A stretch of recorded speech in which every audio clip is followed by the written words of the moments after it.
Syederalun Polres Aceh Barat menangkap wanita Y, 30 tahun warga keturunan Tionghoa di Desa Ujung Kalak, Kecamatan Johan Pahlawan, Aceh Barat pada Selasa 20 Desember 2016 silam.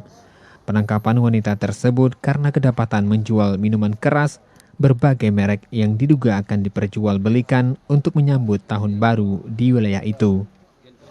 Kronologisnya yaitu ditangkap pada hari Selasa, tanggal 20 Desember 2016 sekitar pukul 11.00 WIB bertempat di rumah atau toko, yaitu toko Delima, rumah makan Delima, Ramat Jalan Tengku Umar, Kampung Ujung Kalak, Johan Pahlawan, Aceh Besar. Polisi selain menangkap wanita tersebut juga mengamankan barang bukti miras, sedangkan pelaku dijerat dengan Kanun Aceh tentang khamar dengan ancaman hukuman cambuk maksimal 60 kali.